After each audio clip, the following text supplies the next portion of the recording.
কৃষক দল সকলেই অন্যান্য দল মিলে আমরা সকলে উপস্থিত হয়েছি এখানে। আজকের এই ছোট্ট পরিসরে বক্তব্য দেওয়া যায় না, শুধু একটু বলবো আমি আগামী গত 5ই আগস্ট শেখ হাসিনা এই বাংলাদেশ থেকে পালিয়ে যাওয়ার পরে ছাত্র জনতা 1500 মতন আমাদের সন্তানের তাজা রক্তের বিনিময়ে এই দেশ নতুন করে স্বাধীন হয়েছে।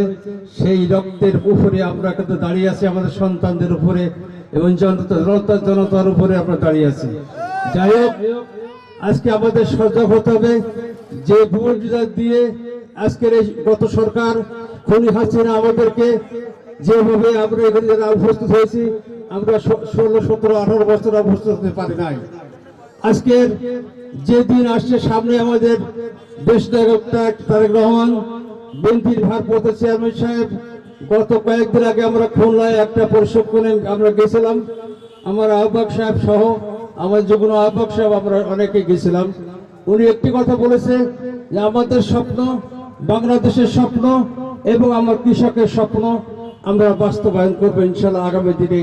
বিএনপি যদি আপনি রাষ্ট্র ক্ষমতায় জনগণের ভোটে যায়, অবশ্যই এই ঝড়তলাবিহীন জড়ি এই বাংলাদেশ বিশ্বের মানচিত্রে আছে এবং বড় আকারে উন্নয়নশীল দেশ হিসাবে বাংলাদেশ মানচিত্রে পৃথিবীর কাছে মুখ উঁচু করে দাঁড়াবে, এটা তার বিশ্বাস।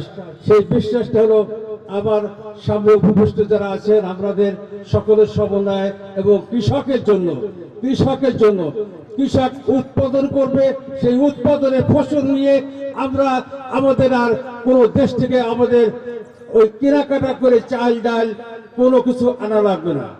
এই প্রথম কথা। দ্বিতীয়, উনি বলেছে যে ঘরে ঘরে প্রান্তিক চাষি যারা আছেন, যে সমস্ত চাষি ভাইরা আছেন তাদেরকে বিনামূল্যে সার এবং মাসিক কার্ড দিয়ে দেবে, যেটা সাশ্রয় মূল্যে উনি কৃষকের খুব স্বল্প মূল্যে যারা কীটনাশক এবং সার যারা পায়। এবং আরো একটি কথা বলেছেন